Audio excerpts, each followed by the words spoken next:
اللہ علیہ وسلم۔ محترم حاضرین جمعہ، بزرگوں اور عزیز دوستوں،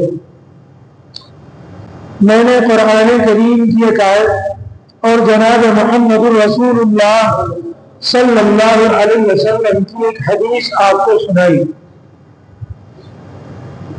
اللہ تعالیٰ نے اچھے اور برے اعمال کا تذکرہ کیا ہے۔ بندہ جو بھی عمل کرتا ہے وہ دو طرح کے عمل ہوتے ہیں، اعمال حسنہ، اعمال سیئہ، اچھے اعمال اور برے اعمال۔ اچھے اعمال پر جنت کی بشارت ہے، برے اعمال پر جہنم کی وعید ہے۔ اچھے اعمال کرنے پر اللہ تعالی نے جنت کی بشارتیں سنوائی ہیں کہ جو بندہ بھی اس دنیاوی زندگی میں اچھے کام کرتا چلا جائے گا اس کے لیے جنت اور جنت کی چیزیں انعام کے طور پر ملتی چلی جائیں گی، اور جو بندہ برے کام کرتا چلا جائے گا اسے جہنم کی سزائیں اس کے اوپر لگتی چلی جائیں گی۔ یہ اللہ تعالی نے فرمایا۔ لیکن ان اعمال کے اندر بھی، اچھے اعمال کے اندر بھی کچھ اعمال ایسے ہیں کہ جن پر اللہ نے جنت کی گارنٹی دے دی ہے۔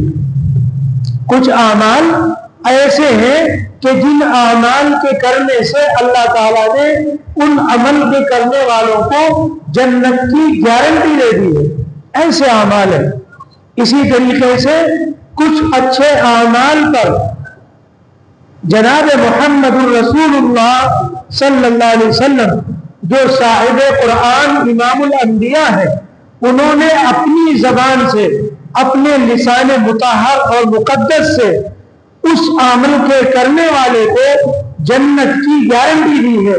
اور یہ بات بھی طے ہے کہ پیارے آقا صلی اللہ علیہ وسلم نے جو گارنٹی دی ہے یہ اللہ کے کہنے پر ہی دی ہے، کیونکہ قرآن پاک میں اللہ نے خود فرمایا کہ جنت نبی اپنی بات اپنی طرف سے نہیں کہتے بلکہ وما ينطق عن الهوى، وہ اپنی ان کی کوئی خواہش نہیں ہوتی بلکہ وہ جو بھی بات کرتے ہیں اللہ تعالیٰ ان کے ذریعے سے کہلواتے۔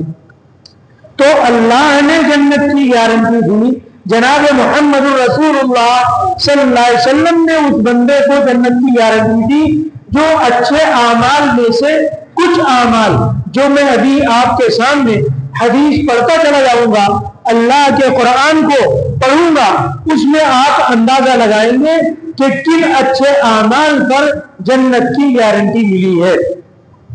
اس بنیاد پر آپ یہ بات اچھی طرح سنتے جائیں کہ اللہ تعالیٰ نے وہ کون سے اعمال ہیں، وہ کون سے اچھے کام ہیں، وہ کون سے اعمال حسنہ ہیں کہ جس کے کرنے کی وجہ سے اللہ کی طرف سے، رسول پاک صلی اللہ علیہ وسلم کی طرف سے ہمیں جنت کی گارنٹی مل رہی۔ پہلی حدیث بخاری کی ہے جو ابھی میں آپ کے سامنے پڑھ رہا ہوں۔ اللہ کے نبی صلی اللہ علیہ وسلم فرماتے ہیں من یضمن لی ما بین لحییہ وما بین رجلیہ اضمن لہ الجنہ۔ یہ پیارے آقا صلی اللہ علیہ وسلم نے فرمایا کہ من یضمن لی، جو مجھے ضمانت دے دے، جو مجھے گارنٹی دے دے اس چیز کی جو اس کے دونوں جبڑوں کے درمیان ہے۔ جبڑا کسے کہتے ہیں؟ یہ جو ہمارا حصہ، یہ ایک طرف، یہ ایک طرف، یہ دو جبڑے۔ پیارے آقا صلی اللہ علیہ وسلم فرما رہے من یضمن لی ما بین لحییہ، مجھے جو شخص گارنٹی دے دے اس چیز کی جو دو جبڑوں کے درمیان ہے، اس کی گارنٹی دے۔ دو جبڑوں کے درمیان کیا ہے؟ زبان ہے۔ یہ جو زبان ہے جس میں کوئی ہڈی نہیں، زبان گوشت کا ایک لوتھڑا ہے۔ اللہ کے پیارے نبی صلی اللہ علیہ وسلم اس زبان کی گارنٹی مانگ رہے ہیں۔ کہ مجھے دو جگہوں کے درمیان والی چیز کی گارنٹی دے دے. گارنٹی کس بات کی؟ کس بات کی گارنٹی مانگ رہے؟ کہ اپنے اس زبان سے میں کسی کی عزت کو تار تار نہیں کروں گا. میں اپنی اس زبان سے کسی کی عزت کو مجروح نہیں کروں گا. گارنٹی کس بات کی مانگ رہے اللہ کے نبی؟ کہ میں اس زبان سے کسی کی غیبت نہیں کروں گا.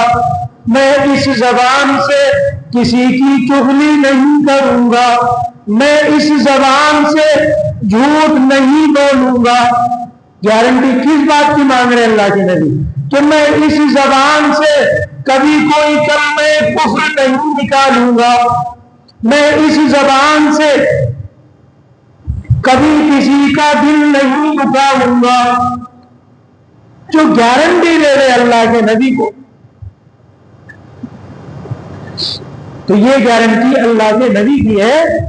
اللہ کے نبی فرما رہے جو مجھے اپنی اس زبان کی ان باتوں کی گارنٹی دے دے، اضمن له الجنہ، میں محمد صلی اللہ علیہ وسلم اس کو جنت کی گارنٹی دے رہا ہوں، جنت کی ضمانت دے رہا ہوں. میں ضامن بن رہا ہوں اس کو جنت دلوانے کی. یہ گارنٹی دے رہے اللہ کے نبی صلی اللہ علیہ وسلم، لیکن ضمانت مانگ رہے ہم سے. یہ گارنٹی مانگ رہے ہیں کہ تمہاری زبان سے کوئی غلط بات نہیں ہونا چاہیے. اور یہ زبان جس میں ہڈی بھی نہیں ہے، گوشت کا ایک ٹکڑا ہے، نرم دکھنے میں لگتی ہے، لیکن وہی زبان سخت ہو جاتی ہے. تو اللہ تعالیٰ نے اسے کنٹرول کرنے کے لیے اسے 32 دانتوں کے درمیان لاک کر کے رکھا ہوا ہے. یہ زبان جب سخت ہو جاتی ہے، غصہ چڑھتا ہے، تو اب یہ زبان اتنی تیز ہو جاتی ہے، آواز بلند ہو جاتی ہے، یہ زبان اپنے سے بے قابو ہو جاتی ہے. اس لیے اللہ کے نبی صلی اللہ علیہ وسلم اس زبان کی گارنٹی مانگ رہے ہیں اس بندے سے. جو بندہ زبان کی گارنٹی دے رہے اللہ کے نبی کو، اللہ کہہ رہے ہیں کہ میں جنت کا ضامن ہوں اس کے لیے، میں جنت اسے دلا دوں گا.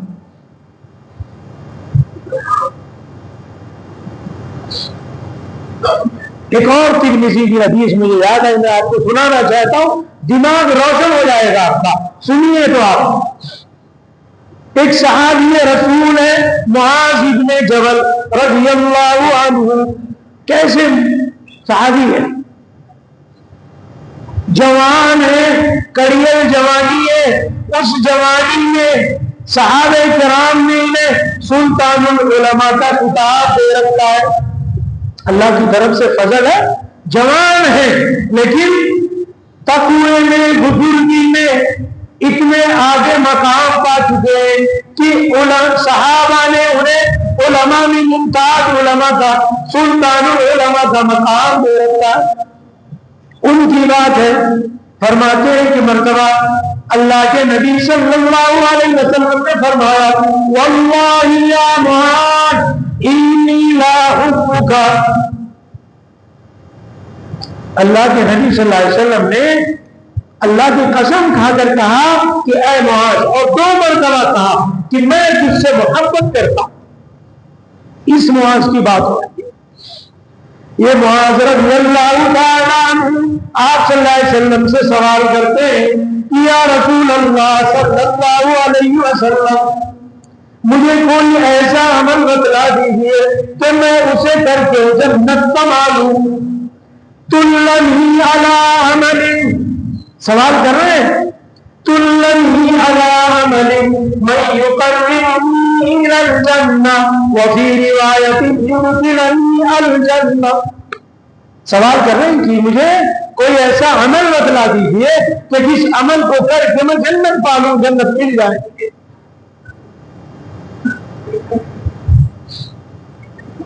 پیارے آقا صلی اللہ علیہ وسلم نے سب سے پہلے انہیں ان کے سامنے ایمان توحید کی بات کی، نماز کی بات کی، روزے زکات کی بات کی، صدقہ خیرات کی بات کی۔ ان تمام باتوں کو کرنے کے بعد کہا کہ اے معاذ، کیا میں اس سے بھی بہتر، اس سے بھی افضل، اس سے بھی بھاری، جو ان سب پر بھاری ہے وہ چیز نہ بتاؤں؟ حضرت معاذ رضی اللہ عنہ ضرور بتلائیے یا رسول اللہ صلی اللہ علیہ وسلم۔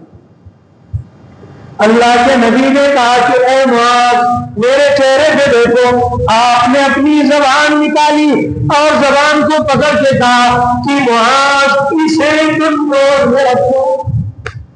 زبان کو آپ نے پکڑا اور کہا معاذ اسے بس قابو میں رکھو، یہ سب سے بھاری چیز ہے، سب سے افضل چیز ہے، یہ کنٹرول میں آ گئی جنت تمہیں مل جائے گی۔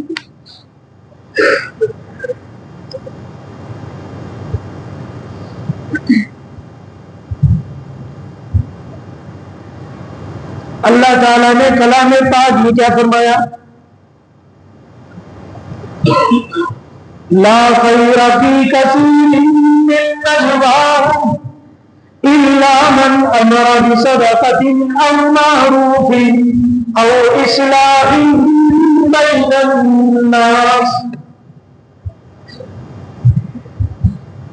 اللہ کلام پاک میں فرما رہے ہیں کہ دنیا میں کتنی محفلیں جمتی ہیں، کتنی میٹنگیں ہوتی ہیں، کتنے مشورے ہوتے ہیں، کتنی سرگوشیاں ہوتی ہیں، کتنے لوگ آپس میں بیٹھ کر گھنٹوں وقت بتا دیتے ہیں۔ ان مجلسوں میں، ان محفلوں میں، ان مشوروں میں کوئی خیر نہیں ہوتی، کوئی بھلائی نہیں ہوتی۔ کہ اللہ کہتے ہیں گھنٹوں ہمارا وقت گزر جائے اس میں کوئی خیر نہ ہو، گھنٹوں ہماری باتیں ہو جائیں اس میں کوئی خیر نہ ہو۔ ہاں اللہ کا کلام کہتا، اللہ فرماتے الا من امر بصدقۃ، تمہاری وہ سرگوشیاں، تمہارے وہ مشورے، تمہاری وہ محفلیں، تمہاری وہ میٹنگیں خیر سے بھری ہو سکتی ہے، خیر اس میں آ سکتا ہے جبکہ تمہارے وہ مشورے اللہ کے دین کے لیے، اللہ کے کسی غریب بندے کی مدد کے لیے، خیر کے لیے، صدقہ دینے کے لیے کیا جائے، اللہ کے مہمانوں پر خرچ کرنے کے لیے، غریبوں بیواؤں پر خرچ کرنے کے لیے، یتیموں پر صدقہ کرنے کے لیے، اگر وہ تمہاری محفلیں مشورے اللہ کے دین پر مال لگانے کے لیے اگر یہ مشورے ہو رہے ہیں، یہ محفلیں ہو رہی ہیں، تو یہ محفلیں مشورے خیر سے بھرے ہوئے ہیں۔ اس کے علاوہ کوئی محفل، کوئی مجلس خیر سے خالی ہے۔ الا من امر بصدقۃ او معروف، خیر کاموں کے لیے، بھلائی کے لیے مشورہ ہو رہا ہے تو وہ مجلس، وہ آپ کی سرگوشی، وہ آپ کا مشورہ خیر سے بھرا ہوا ہے، خیر کے کاموں کے لیے اگر ہو رہا ہے۔ او اصلاح بین الناس، اگر آپ کا مشورہ، اگر آپ کی محفل، اگر آپ کی میٹنگ لگی ہوئی ہے دو لوگوں کے درمیان اصلاح کرنے کے لیے، صلح کرانے کے لیے، مصالحت کرانے کے لیے، اگر آپ کی یہ محفل لگی ہوئی ہے، آپ کی یہ مجلس گھنٹوں سے بھری ہوئی ہے، تو اب یہ مجلس خیر سے بھری ہوئی ہے، اصلاح کرانے کے لیے۔ لیکن اب ایسے بہت کم لوگ ہیں، دو گھروں میں پھوٹ ڈالنے کے لیے، دو لوگوں میں جھگڑا کرانے کے لیے، مرچ مسالہ لگا کر انہیں ٹکڑے ٹکڑے کرانے کے لیے ایسے بہت لوگ مل جائیں گے، لیکن بہت کم لوگ ہیں جو دو گھروں کے درمیان مصالحت کے لیے یہ کام کریں۔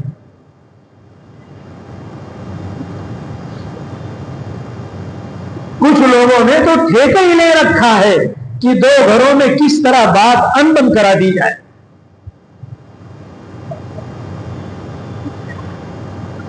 اس لیے اللہ کا قرآن کہتا ہے اللہ کی یہ بات ہے. اللہ فرماتے ہیں کہ ایسا کوئی مشورہ، ایسی کوئی میٹنگ، ایسی کوئی محفل خیر سے خالی ہے. صرف خیر اگر کسی محفل میں ہے تو وہ جو ان 3 باتوں کے لیے کی جائے: صدقہ دینے کے لیے، بھلائی کے لیے، اور یا لوگوں کے درمیان اصلاح کرانے کے لیے. آپ گھنٹوں بیٹھے رہے تو یہ خیر ہے. او اصلاح بین الناس، لوگوں کے درمیان مصالحہ کی، جھگڑے سے لوگ بچ جائیں، اختلافات سے لوگ بچ جائیں.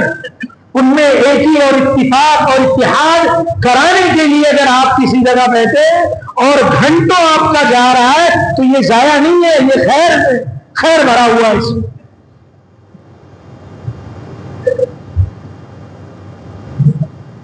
تو اللہ فرما رہا کہ اس کے علاوہ اگر آپ کی محفل یا آپ کی زبان چلتی ہے تو وہ خیر سے خالی ہوتی ہے. آج دیکھو ہر ایک اپنا اپنا محاسبہ کر لے کہ میں کتنا وقت اپنا ضائع کرتا ہوں، اپنی اس زبان کا استعمال کرتا ہوں اور کتنا ضائع کرتا ہوں. کتنی دیر تک بے مقصد ہماری بات ہوتی ہے. حدیث پاک میں پیارے آقا صلی اللہ علیہ وسلم نے فرمایا کہ من حسن اسلام المرء ترکہ ما لا یعنیہ، اسلام کی، ایمان کی، دین کی تیرے خوبی یہ ہے کہ تیری زبان بے مقصد نہ چلے، تیری زبان سے کوئی نہ کوئی مقصد کے ذریعے سے بات ہو جائے. یہ اسلام کی خوبی بیان فرمائی. اسی لیے اللہ والے لوگ ترستے ہیں کہ ان کی زبان سے کوئی بات نکلے اور ہم سنیں اسے. یہی مقصد ہے کہ زبان بے مقصد نہ چلے.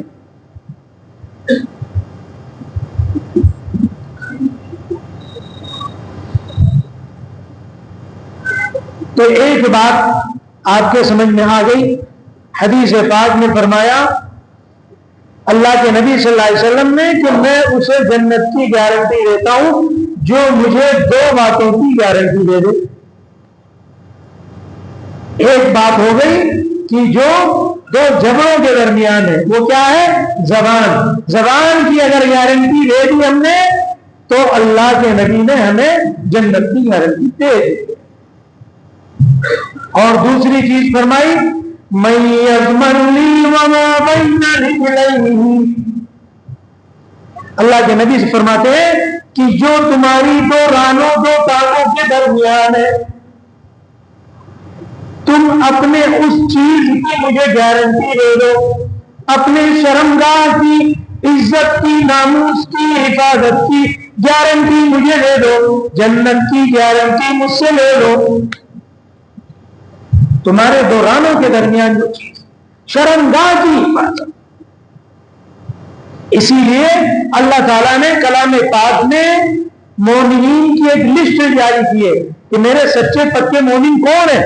اس لسٹ میں اللہ نے یہ بھی فرمایا والذین هم لفروجہم حافظون، میرے ایمان والے کامیاب بندے وہ ہیں جو اپنی شرمگاہوں کی حفاظت کرتے ہیں.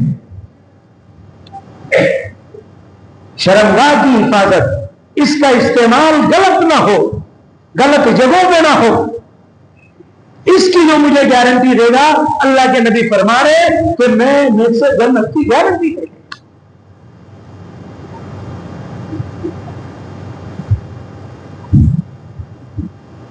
اسی لیے اللہ تعالیٰ نے کلام پاک میں ارشاد فرمایا زنا جب قوم میں عام ہو جاتا ہے، زنا جب قوم میں عام ہو جاتا ہے تو اللہ کی طرف سے لا علاج بیماریوں کا سلسلہ شروع ہو جاتا ہے. اللہ کی طرف سے لا علاج بیماریوں کا سلسلہ شروع ہو جاتا ہے. زمین دھنسنے لگتی ہے، زمین میں وبائیں اترنے لگتی ہیں. پھر انسان لاکھوں دعائیں کرتا رہے، اللہ کی یہ فیصلے بدلتے نہیں ہیں.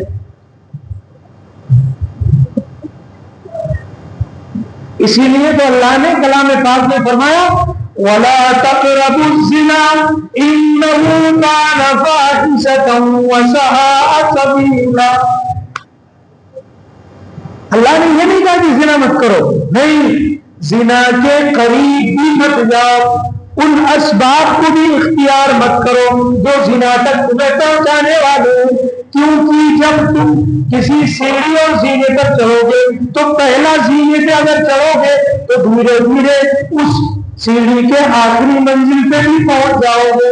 اس لیے اللہ نے شروع سے ہی بین لگا دیا کہ وَلَا تَقْرَبُوا الزِّنَا إِنَّهُ كَانَ فَاحِشَةً وَسَاءَ سَبِيلًا۔ زنا کے قریب بھی مت جاؤ، تنہائی میں، خلوت میں اجنبیہ عورتوں سے بات مت کرو، موبائل پر، واٹس ایپ پر اجنبیہ لڑکیوں سے چیٹنگ مت کرو۔ کیوں؟ یہ زنا کے اسباب ہیں، آج نہیں تو کل تم زنا کر لو گے، یہ قرآن کہتا ہے۔ اس لیے قرآن نے شروع میں بین لگا دیا کہ نہیں، ان کاموں کو مت کرو۔ اس زینے پہ چڑھو گے، اس سیڑھی پہ چلو گے تو آج پہلا زنا کر دوسرا اور آخری منزل پہ پہنچ جاؤ۔ اسی لیے اللہ کے پیارے نبی نے کنڈیشن لگائی کہ من یضمن لی ما بین رجلین اضمن له الجنہ، جو شخص مجھے دو رانوں کے درمیان شرمگاہ کی، اس کی عزت کی، ناموس کی حفاظت کی گارنٹی دے دے گا، میں محمد جنت کی گارنٹی اسے دینے کے لیے تیار ہوں۔ جو اس کی گارنٹی دے گا،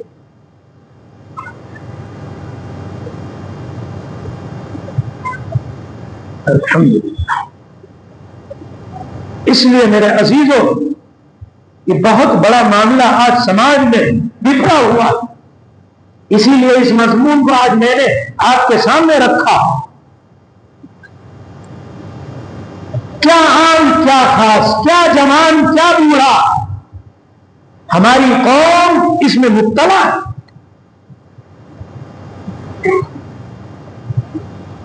اس سے بچنے کی ضرورت، پاک دامن بننے کی ضرورت ہے۔ دیکھ نہیں رہے اللہ کی طرف سے کتنی وبائیں، کتنی بلائیں، کتنی مصیبتیں، کتنی پریشانیاں مسلم قوم پر آ رہی ہیں۔ ضرورت ہے ہمیں اس پر دھیان دینے کی۔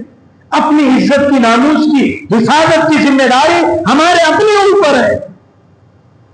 ہماری جوان بچیوں کی حفاظت ہمارے سماج پر، ماں باپ پر، والدین پر، بھائیوں پر ہے کہ ہماری لڑکیاں بگڑنے نہ پائیں۔ کون اس پر دھیان دے رہا ہے؟ کون ماں باپ اس پر سوچ رہے؟ صرف جاب شاپ، کمانا، دنیا بنانا، دنیا بڑھانا، ہر ماں باپ کی اتنی فکر ہے۔ کسے اپنے جوان بچوں کی، بچیوں کی فکر ہے؟ بتائیں مجھے کوئی، کون سوچ رہا ہے ان کے بارے میں؟ سماج آج کہاں جا رہا ہے ہمارا؟ اور کتنی دنیا بنا لو گے، کتنی دنیا کما لو گے؟ آخر تو مرنا ہے، کما کما کے کتنا کماؤ گے؟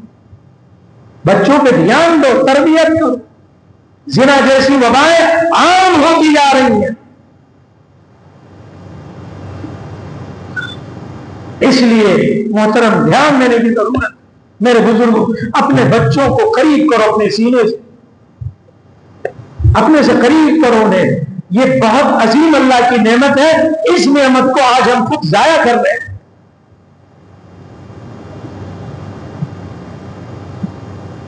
آپ کے دل کو کھولنے کے لیے میں ایک اور حدیث آپ کو سناتا ہوں۔ آپ کا دل کھل جائے، روشن ہو جائے، آپ کا دل ایمان سے منور ہو جائے۔ پیارے آقا صلی اللہ علیہ وسلم فرماتے ہیں، انا زعیم ببیت فی ربضۃ الجنہ۔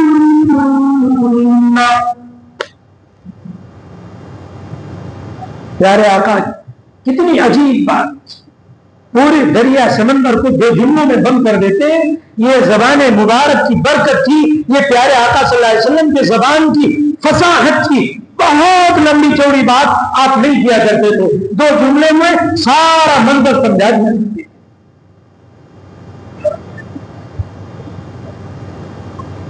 فرمایا انا زعیم ببیت فی ربد الجنہ لمن ترک المراء،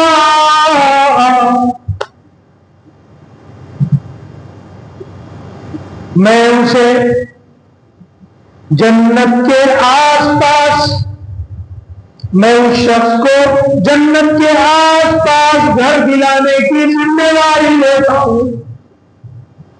کیا فرمایا؟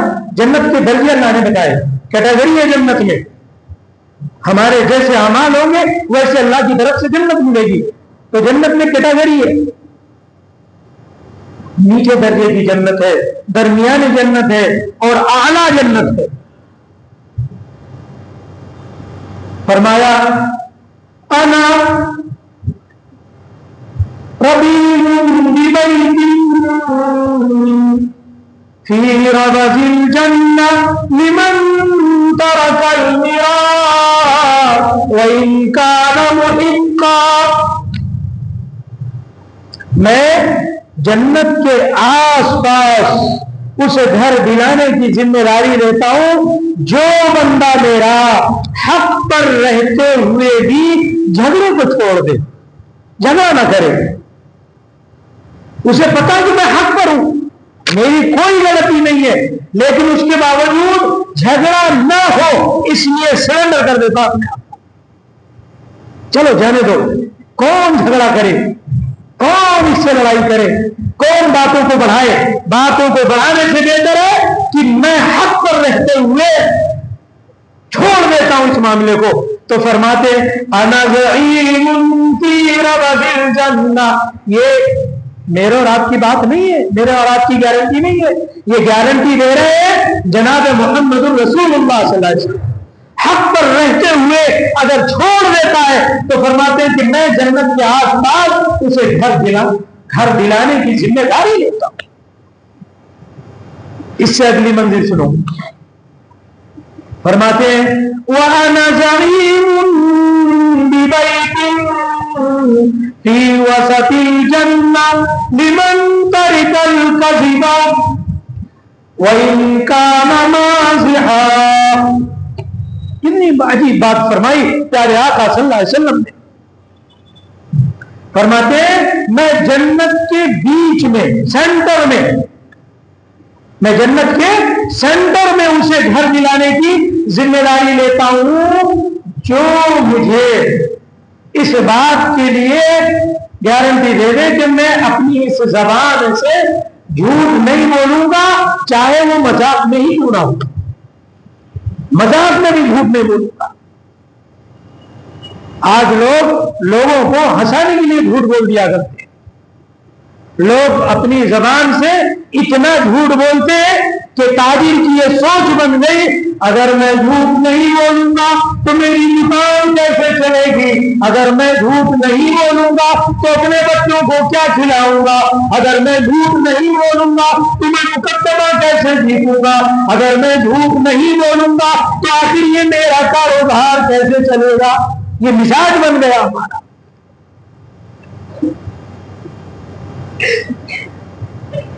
لیکن اللہ کے نبی صلی اللہ علیہ وسلم فرماتے ہیں کہ میں جنت کے بالکل سینٹر میں اسے گھر دلاؤں گا اگر وہ اپنی زبان سے جھوٹے الفاظ سے بچا لے، جھوٹ بولنے سے اگر اپنے آپ کو بچا لے۔ آج دیکھو ہر آدمی جھوٹ بول رہا ہے، اور موبائل نے تو انسان کو کہیں کا نہیں رکھا۔ ویسے تو آدمی فرنٹ پہ سامنے رہتے ہوئے سچ بولتا تھا، موبائل پہ تو سوچتا جھوٹ بولوں گا تو کیا پتا چلے گا۔ ہر آدمی جھوٹا ہو گیا، تو جنت ایسے ہی مل جائے گی؟ اللہ کے نبی تو ضمانت لے رہے ہیں اور سینٹر میں جگہ دلائیں گے۔ آج کوئی پوائنٹ سینٹر کام تھی نا ڈھونڈتے مکان کوٹھی بنگلہ بنانے کے لیے، کہتے ہیں کہ سینٹر میں ہونا چاہیے، ہر چیز کی سہولت ہو، ہاسپٹل قریب ہو، اسٹیشن قریب ہو، بس اسٹیشن قریب ہو، ہر انسان ایسے لوکیشن ڈھونڈتا ہے۔ مرنا تو ہے، جنت تو ہمیں چاہیے، تو جنت کے سینٹر پوائنٹ یہ کب دلائیں گے اللہ کے نبی صلی اللہ علیہ وسلم؟ جب اس دنیا میں رہ کر ہم اپنی زبان سے جھوٹ کا سہارا نہیں لیں گے۔